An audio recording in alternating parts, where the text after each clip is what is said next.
नमस्कार,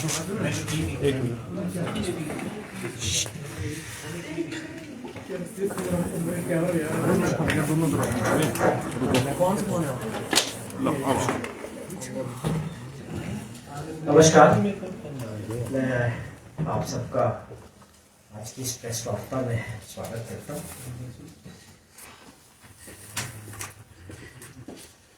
हिमाचल प्रदेश में कांग्रेस पार्टी की सरकार बने हुए 2 साल से ज्यादा का समय है। हमने और आपने सबने देखा कि इन 2 वर्षों में सरकार के सामने बहुत चुनौतियां भी रही। अलग अलग तरह की चुनौतियां थी। आर्थिक क्षेत्र में चुनौती थी।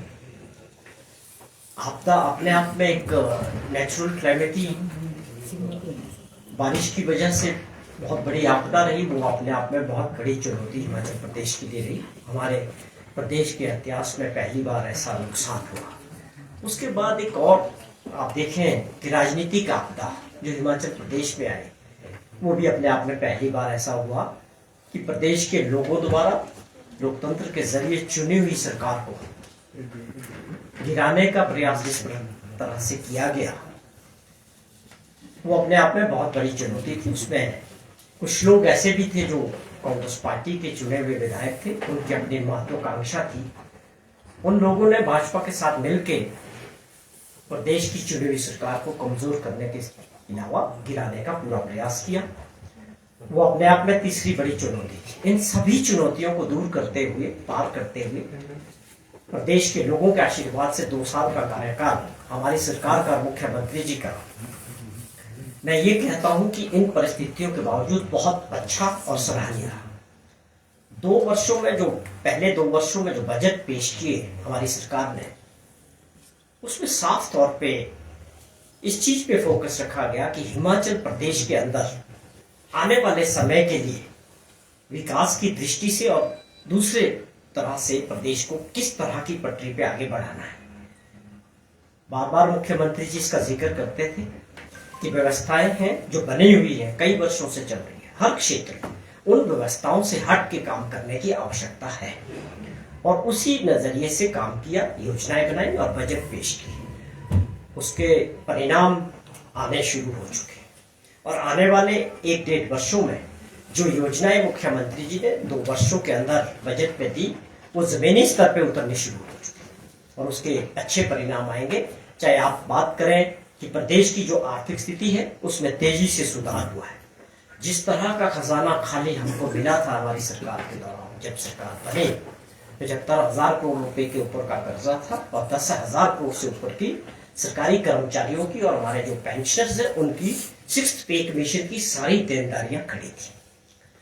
हमारे सरकार ने इन चीजों को पार पाते हुए और प्रदेश को कई क्षेत्रों में आगे बढ़ाने का प्रयास किया।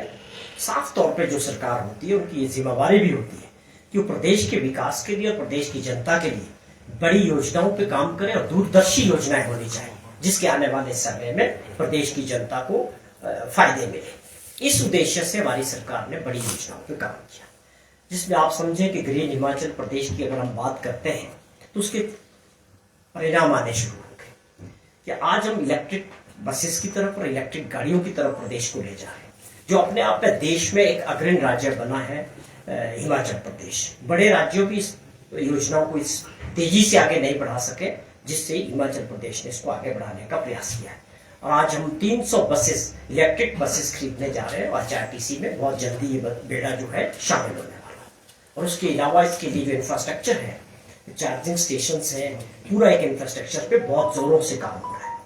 हर योजना को बनाने में और जमीन पे उतारने में बड़ी परेशानियां होती है जब आपका खजाना खाली हो। उसके बावजूद हमने ये योजनाएं रिकॉर्ड टाइम में आगे बढ़ाई और इसके परिणाम आने शुरू हो गए। आप समझे कि प्रदेश की आर्थिक स्थिति ऐसी थी कि हमारे बिजली बोर्ड और HRTC 2 ऐसे निगम थे जो हमारी और आपकी सारी जितनी सरकार की सबसे बड़ी लायबिलिटीज इन 2 बोर्डों को चलाने के लिए देने पड़ रही थी। मुख्यमंत्री जी ने अपनी प्राथमिकता तय की कि इन दोनों को मैं अनुशासन ला के इसके ऊपर अच्छे और कड़े फैसले लेंगे। बिजली बोर्ड के को भी अपने पांव पे खड़े करने के प्रयास करेंगे, और HRTC को भी हम जो है भविष्य के लिए अपने पांव पे खड़े करेंगे कि जो सरकार का जो बोझ है वो कम करना है। और इसी दृष्टि में अब आप समझें कि अभी जो हम बसेस चला रहे हैं उसमें तकरीबन 70 से 75 रुपए पर किलोमीटर खर्चा आता है HRTC का पर किलोमीटर, जो डीजल की बसेस चल रही है। बस का खर्चा भी सरकार दे रही है खरीदने के लिए डीजल बसेस के लिए, उसके अलावा ये खर्चा आ रहा है और ट्रांसपोर्ट घाटे में है। लेकिन जिस दिन हम इलेक्ट्रिक बसेस पे जाएंगे हमारी काफी हद तक आप समझें जो खर्चा है 5 से 7 रुपए 10 रुपए पर किलोमीटर पे आ जाएगा। तो ये इस सोच के साथ हम ऐसे फैसले कर रहे हैं कि प्रदेश को लॉन्ग रन में इन चीजों की तरफ ले जाने की आवश्यकता है और ये फ्यूचर की टेक्नोलॉजी है, इसको प्रदेश अपना रहा है। ये मैंने एक एग्जाम्पल के तौर पे आपने जिक्र किया कि किस प्रकार से हम सोलर ऊर्जा में आगे जा रहे हैं और रिकॉर्ड टाइम में जो है प्रोडक्शन पे आए हैं और 2-3 और सोलर ऊर्जा के जो प्रोजेक्ट्स हैं वो बहुत जल्दी जो है प्रोडक्शन में आएंगे। सोलर ऊर्जा इज ऑल्सो एक ग्रीन एनर्जी और उसका बिजली के हाइड्रोल में भी हमारा फोकस है कि इन क्षेत्रों को आगे बढ़ा के हिमाचल प्रदेश को पोल्यूशन रहित भी रखना है और साथ में जो है ग्रीन भी बनाना है। तो ये कुछ ऐसी योजनाएं जिसपे हमारी सरकार ने पहले 2 वर्षों में तेजी से काम किया और बहुत सारी योजनाएं हैं। आप एजुकेशन की बात करें तो Rajiv Gandhi day boarding schools अपने आप में इस सरकारी स्कूल में पढ़ने वाले बच्चे एक उनके अंदर एक कॉम्प्लेक्स रहता है कि वो जो इंग्लिश मीडियम स्कूल प्राइवेट जो स्कूल्स है या गवर्नमेंट स्कूल्स है उनके मुकाबले अपने आप को कम ना समझे, उस बात को समझते हुए हमारी सरकार ने ये ऐसे स्कूल है उसमें कई जगह टेंडर्स हो चुके हैं। 50 बीघे में एक स्कूल बनाने जा रहे हैं जिसकी कॉस्ट लागत एक स्कूल की 40 से 50 करोड़ रुपया खर्च कर रहे हैं। कारण यही है कि उसमें पढ़ने वाले जो बच्चे हों वो अपने आप को ये महसूस ना करें कि सरकारी स्कूल के बच्चे किसी तरह से भी कम है। ये बहुत बड़ी महत्वाकांक्षा योजना सरकार की जो जमीन की उतरनी शुरू हो चुकी है। बहुत सारी जगह जमीनें एक्वायर कर चुके हैं और कई जगह टेंडर्स हो चुके हैं। तो ये बड़ी योजना है, मैं कुछ एग्जाम्पल्स के तौर पे आपको बता रहा हूँ और बहुत सारी योजना है। अगर आज हिमाचल प्रदेश पहला ऐसा राज्य बना कि जो दूध का MSP देने वाला है, दूध की कीमत में जो बढ़ोतरी होती थी पर लीटर 1 रुपया 2 रुपया बढ़ता था, लेकिन हमारी सरकार ने मुख्यमंत्री जी ने इस बात का जिक्र किया कि हमारी प्राथमिकता रूरल अर्थव्यवस्था को मजबूत करना है, ग्रामीण अर्थव्यवस्था को मजबूत करने के लिए आवश्यक है कि गाँव में रहने वाले लोग जो दूध का काम कर रहे हैं उन महिलाओं की जेब में 10 से 12 हजार रुपया अगर महीने का उनकी जेब में जाएगा तो वो अपने बच्चों को पढ़ा पाएगी, अपने परिवार को चला पाएगी। तो आप समझे कि 10 रुपए लीटर और भैंस के दूध में 15 रुपए लीटर की जो बढ़ोतरी की, उसके परिणाम ये है कि आज जो हम हिम फैट के जरिए मिल्क फैट के जरिए जो दूध एक्वायर करते हैं, लोगों का जो खरीदते हैं, उसमें बहुत बड़ा इजाफा हुआ है। और आप ये समझें कि उस तरह से लोगों के जेबों में सीधा पैसा गांव के क्षेत्र में मिला है और इसके अच्छे परिणाम सामने आ रहे हैं। ये वो मैं एग्जांपल्स कोट कर रहा हूं जो नीतियां होती है सरकार की प्रदेश के विकास के लिए बनानी जरूरी होती है। ये जैसे जैसे समय आगे जाएगा ये नीतियां आगे बढ़ेगी, लोगों तक पहुंचेगी और इसके परिणाम और अच्छे आने शुरू होंगे। ये लोगों तक लास्ट व्यक्ति तक जाने की जो हम बात करते हैं समाज में, उनको समाज के धारा से जोड़ना है, विकास के साथ जोड़ना है। ये हमारी सरकार की प्राथमिकता है। लेकिन लगातार इन 2 वर्षों में जिस प्रकार हिमाचल प्रदेश में विपक्ष की जो भूमिका रही, विपक्ष के नेताओं की जो भूमिका रही, मैं समझता हूं अपने आप में बहुत दुर्भाग्यपूर्ण रहा। हम केवल, मैं अपनी बात करता हूं केवल इसलिए इस बात का जिक्र नहीं करता कि केवल मुझे उनके खिलाफ कुछ बोलना है, विपक्ष के नेता के खिलाफ। मैं एक बार बार एहसास दिलाना चाहता हूं कि विपक्ष भी हिमाचल प्रदेश की जनता के लोग हैं, उनका नंबर कम है। आपने इन 2 वर्षों में कोई सुझाव सरकार को भेजा जो प्रदेश हित में है, जनता के हित में, या आपने कौन से प्रयास किए हैं? भारत सरकार देश के लिए बननी चाहिए थी। मैं बड़े दुख के साथ इस बात को आप लोगों से शेयर करता हूं कि मुझे लगता है वो 5 वर्ष हिमाचल प्रदेश के लोगों के खराब हुए हैं, विकास की दृष्टि से भी, लॉ एंड ऑर्डर की दृष्टि से भी और दूसरे क्षेत्र में। एग्जाम्पल के तौर पे मेरे 2-4 प्रश्न हैं। मैं विपक्ष के नेता से बड़े अदब के साथ ये पूछना चाहता हूं कि क्या जब पंजाब उड़ता बोला गया, जब पंजाब में नशा है जो एक इस हद तक गांव तक, छोटे से छोटे स्कूल तक और गांव तक पूरे हिमाचल प्रदेश में पहुंच चुका है। दुख इस बात का है कि पिछले 5 वर्षों में इस ओर ध्यान नहीं दिया पिछली सरकार ने। माननीय पूर्व मुख्यमंत्री जी को ये बताना चाहिए कि आपके समय में नशे को लेके कौन सी गंभीरता थी, कौन सी योजना बनाई, कौन सी प्लानिंग की आपने। आज इसकी जड़ें हिमाचल प्रदेश के छोटे से छोटे गांव और युवा बच्चों तक पहुंच चुकी है। अब इसको कंट्रोल करने के लिए 2 वर्षों में हमारी सरकार ने जो काम किए, प्रयास किए, वो आप सभी के सामने। हम उसके ऊपर किसी दिन आपको पूरा डाटा भी बताएंगे कि कितने केसेस पकड़े जा रहे हैं, कितने लोग पकड़े जा रहे हैं, हमने कैसे इसको काबू करने के लिए कैसी योजना बनाई है। इसका मैं किसी दिन पूरा जिक्र आपके सामने, प्रदेश की जनता के सामने रखूंगा।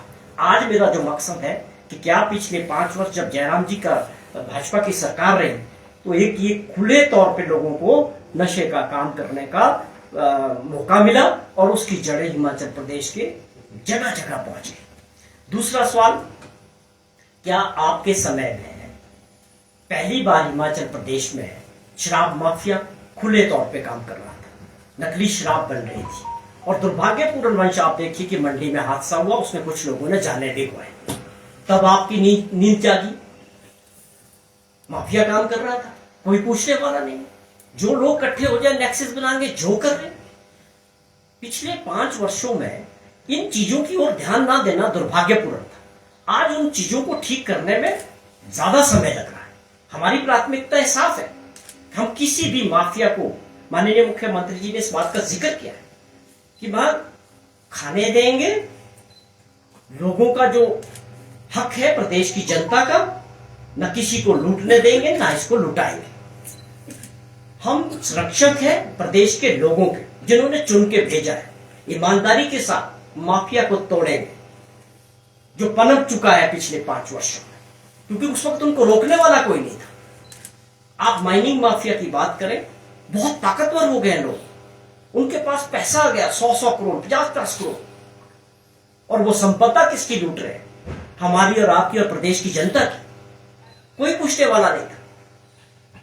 आप माइनिंग अफसरों के साथ मिलके पैसे वाले लोग 10, 20, 50 लोग आपका और हमारा सारी संपदा को लूट रहे, खुली लूट की, कोई पूछने वाला नहीं था। उसी प्रकार एक और आपको बताऊं कि हिमाचल प्रदेश का नाम बदनाम किया। पहली बार सुना कि हिमाचल प्रदेश में पेपर माफिया भी काम करने लगा जयराम जी के टाइम। खुले तौर पे पुलिस भर्ती के पर्चे बिके, सबके सामने इंक्वायरीज हुई। पुलिस की भर्ती थी, पुलिस ही भर्ती करवाने वाली थी और उन्हीं के लोग पेपर बेचने वाले थे। ये उपलब्धियां थी आपकी। और उसके बाद जो हिमाचल सबऑर्डिनेट कमीशन में जिस प्रकार वो भर्तियों का अड्डा बन चुका था, लगातार वहां पेपर बिक रहे थे, जो भी एग्जाम्स हो रहे थे सारे बिके जा रहे थे। इंक्वायरी हुई, सरकार आई, हमने उसमें अरेस्ट हुए लोग, उसको साफ सुथरा किया। और जो ये पेपर माफिया पनप रहा था, अपने पैसे के लिए कुछ चंद लोगों के अधिकारों को मार रहे थे। लोग, बच्चे जो मेहनत कर रहे थे, उनको नौकरियां नहीं मिल रही थी। मेरे सवाल ये है कि आप किस चीज से लेके आप आज की सरकार को कोसते हैं? क्या आप पीछे मुड़ के देखते हो कि आपके 5 वर्ष में हिमाचल प्रदेश किस दिशा में जा रहा था? कौन सी उपलब्धि थी आपकी? हम आपसे प्रश्न करते हैं, आप जवाब दें, बताएं ये हमारे सवाल गलत है, हमको गलत साबित करें कि हमने जो ये बातें कही है, आप इसको गलत साबित कर दें कि ये हुआ नहीं आपके 5 वर्षों। अर्थव्यवस्था का आपने बेड़ा गर्क किया, कोई एक कदम नहीं उठाया कि जिससे नए तौर पे कोई हिमाचल प्रदेश की रेवेन्यू बढ़े, कोई ऐसे फैसले लिए हो। तो कहने का मतलब है कि हर तरफ पिछले 5 वर्षों में जब इनका राज रहा, चारों तरफ माफिया खुले तौर पर काम करता रहा, चाहे वो नशा से संबंधित था, चाहे वो माइनिंग से संबंधित था, फिर वो भर्तियों से संबंधित था। ये सारी बातों को ठीक करने के लिए हमारी सरकार ने हर तरह काम करने का अच्छे से पूरी प्लानिंग के साथ प्लान किया है।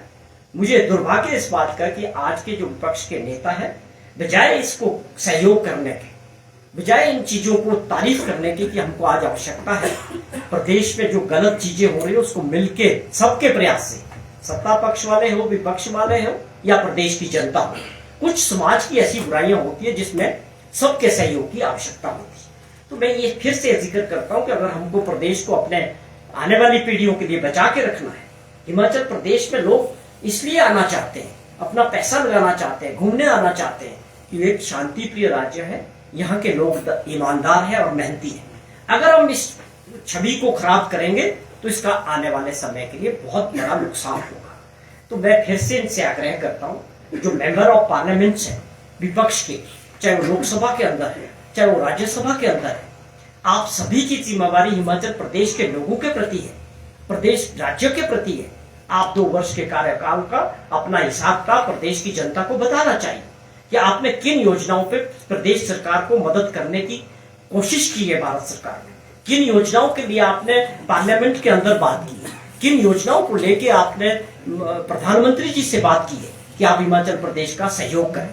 केवल मात्र सरकार को कोसना और सरकार को कमजोर करना, सरकार के खिलाफ माहौल बनाने का झूठा प्रयास करना, ये किसी की कोई जिम्मेवारी नहीं है। आपकी भी प्रदेश की जनता के प्रति जिम्मेवारी है।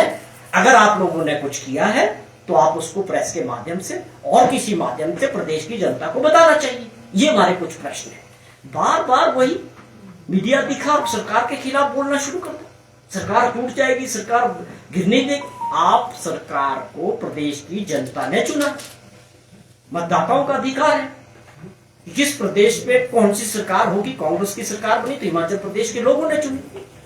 आप इसको क्यों गिराना चाहते हैं? आपका लोकतंत्र के प्रति क्या सम्मान है, ये समझने वाली बात। या आप सत्ता वापसी करना चाहते हैं, आप बहुत दुखी है कि आपकी सत्ता गई, ये अपने आप में प्रश्न है। अभी भी सोचने का वक्त है। मिलजुल के सबको प्रदेश हित में काम करने की आवश्यकता है। कोई आदमी विपक्ष में बैठने का मतलब ये नहीं है कि आपको केवल सरकार को कोसने का लाइसेंस मिला। आप एक सकारात्मक भूमिका निभाएं, जहां पर हमको आपका सुझाव ठीक होगा उस पर अमल भी करेंगे। मुख्यमंत्री जी ने इसका जिक्र भी किया कि आपके सुझाव प्रदेश हित में होंगे, सकारात्मक होंगे और उन सुझावों पे अमल किया जाए। लेकिन दुर्भाग्यपूर्ण वंश ऐसा कोई 2 वर्ष में ना कोई सुझाव आया है, ना आपकी मंशा लगती है। मंशा बड़ी साफ दिखती है कि भाई सरकार को गिराना है। अब उसका जवाब तो प्रदेश की जनता देगी कि आगे कौन कंटिन्यू करेगा, वो किसको अपना आशीर्वाद देगा। तो मैं निष्कर्ष ये है कि हमारे आने वाला तीसरा बजट जो बहुत जल्दी प्रस्तुत होने वाला है, मैं समझता हूं बहुत बदलाव होंगे इस बजट में, क्योंकि सरकार की और मुख्यमंत्री की सोच बहुत साफ है कि हम इन चीजों से रुकने वाले नहीं हैं, इनके आरोपों से रुकने वाले नहीं हैं। व्यवस्थाओं को बदलना पड़ेगा और वो समय की आवश्यकता है। और उस एक और झलक तीसरे बजट में दिखेगी कि लोगों के लिए प्रदेश के लिए जो बार बार मुख्यमंत्री जी जिक्र करते हैं कि हमारी जो अर्थव्यवस्था है 2027 तक वो बहुत मजबूत होगी। और कोई शक नहीं है कि 2032 तक हिमाचल प्रदेश के छोटा राज्य होने के बावजूद भी बड़ी पंक्ति के राज्यों से भी आगे खड़ा होगा। लेकिन इसके लिए सभी के सहयोग की, चाहे वो कर्मचारी है, चाहे वो प्रदेश की जनता है, चाहे सत्ता पक्ष है, चाहे विपक्ष है, ये सबको बुराइयों पे काम करने की आवश्यकता इस वक्त हिमाचल प्रदेश के अस्तित्व का सवाल है। जिस प्रकार हम नशे की चपेट में हमारी नई पीढ़ी जा रही है, ये एक ऐसी समाज की बुराई है कि हम सब लोगों को मिलके, चाहे मीडिया के हमारे बंधु हैं, सबको अपना समाज के प्रति काम और दायित्व निभाना पड़ेगा। नरेश जी, विपक्ष जब सत्ता में थी तो उन्होंने भी नशे को रोकने के लिए टास्क फोर्स बनाई और 3 स्टेट्स के साथ जो है वो कमेटी का भी गठन किया गया। अब इस सरकार में भी टास्क फोर्स बनी है, लेकिन बॉर्डर्स के माध्यम से जो नशा आ रहा है उसको रोकने के लिए किस तरह के प्रावधान है? और पुलिस कर्मचारी भी नशे के साथ पकड़ा गया था, तो क्या लगता है पुलिस की मिलीभगत से ये नशा कारोबार आगे बढ़ रहा है? देखिए, सवाल ये है कि टास्क फोर्स बनाने से केवल हम पुलिस विभाग पे इसको छोड़ दें कि केवल पुलिस से ही अब ये रुकेगा। मैंने जैसे जिक्र किया कि ये इसकी जड़ें बहुत गहरी हो चुकी है। मैं अपने क्षेत्र की बात करूं कि कोटखाई, जुब्बल और रोडू के ऐसे ऐसे गांव तक पहुंच चुका जहां आप कल्पना भी नहीं कर सकते। वहां पर इसके बच्चे इसकी चपेट में आ चुके हैं। छोटे छोटे पैडलर्स इसमें इन्वॉल्व हो चुके हैं। उनको नशे की लत डाल के उन्हीं से ये बिजनेस करवाया गया। इसके पीछे जो बड़े लोग हैं, जो करोड़ों अरबों रुपया कमा रहे हैं, जो चैन है, उस पे काम करने की आवश्यकता है। पुलिस अपना काम कर रही है, उसमें हमने तेजी लाई है, टास्क फोर्स भी बनाई है। और इसके अलावा भी हमारी बहुत बड़ी योजना है। हम बार बार हर क्षेत्र, हर प्लेटफॉर्म से माननीय मुख्यमंत्री जी, हमारी सरकार इसका जिक्र करती है कि समाज के अंदर एक सोच पैदा करने की आवश्यकता है। सबके सहयोग से ये हो पाएगा। उसमें बच्चों के पेरेंट्स भी है, उसमें स्कूल्स भी है, उसमें एनजीओज भी है, मीडिया का बहुत बड़ा रोल है, पुलिस का अपना रोल है। या हम रिहेबिलिटेशन सेंटर्स बना रहे हैं, हाई क्लास सेंटर्स बना रहे हैं। हमारी बहुत बड़ी योजना है। और आप ये समझें कि हम केवल इसको इसलिए नहीं कर रहे हैं कि हमको कुछ दिखाना है। हम बड़ी गंभीरता से और ईमानदारी से नशे को रोकने के लिए, हिमाचल प्रदेश को बचाने के लिए काम करना चाह रहे हैं। हिमाचल प्रदेश आने वाले 1-2 वर्ष में नशा मुक्त जो है राज्य बनाना है। ये केवल स्टेटमेंट्स के लिए नहीं है, हमारी सरकार की ये गंभीरता है और न ही कोई इसको करके हम कोई किसी पे एहसान कर रहे हैं। ये मुख्यमंत्री जी और हमारी सरकार चाहती है कि जो सबसे बड़ी बुराई आने वाली पीढ़ी के लिए है, इसको हमको सबको मिलके लड़ना पड़ेगा, तब इसके परिणाम सामने आए। नरेश जी, अभी तक का जो अध्ययन है हिमाचल में जो नशे की स्थिति है, ये पुलिस की तरफ से भी ये जानकारी निकल कर आई है, जब तक राज्य सरकार एनसीबी के तर्ज पर कोई एजेंसी, इंडिपेंडेंट एजेंसी नहीं बनाएगी, तब तक नशे का खात्मा असंभव है। क्या इस पर विचार करेगी? नहीं, इस पे भी विचार हो रहा। अभी मुख्यमंत्री जी ने इस तरह का ये जो सिंथेटिक ड्रग्स आए हैं, जिससे हमारे बच्चे बहुत नुकसान हो रहा है, वो ऐसी लत उनको पड़ रही है। उसके काफी लोग पकड़े गए, 30-40 लोग, उनको सबको बेल मिल गई। तो अब शिमला पुलिस ने भी चिंता जाहिर की है कि जितने भी हम लोग पकड़ रहे हैं, बाद में वो सब बेल पे बाहर आ रहे हैं, तो ऐसे में जो है बढ़ावा मिल रहा है। ऐसा नहीं कि और सख्त कानून जो है वो होने चाहिए ताकि ऐसे लोगों को बेल ना मिले, और जो युवा है वो थोड़ा सा ये होगा कि बेल नहीं मिल रही है तो फिर हम इस काम में ना जाएं। देखिए, अभी जो कानून है, ये मुख्यमंत्री जी ने भी इस बात के संकेत दिए हैं, चाहे हमें कानून में भी परिवर्तन करने पड़ेंगे, चाहे हमें इसके लिए कुछ अदालतें भी बनानी पड़ेगी, स्पेशल कोर्ट्स भी बनाने पड़ेंगे। मैंने बिल्कुल साफ कर दिया है कि एक बहुत बड़ी बीमारी है, जैसा आप समझ रहे हैं कि एक चुटकी में खत्म हो जाएगी, ये बहुत बड़ा चैलेंज हमारे और आपके सामने है। मैं बार बार बोल रहा हूँ, सबको मिलकर करना पड़ेगा, परिणाम आएंगे, जरूर आएंगे। हमको अपने बच्चों को बचाना है, अपने दोस्त के बच्चे को, अपने पड़ोसी के बच्चे को बचाना है, ये हमारा धर्म है।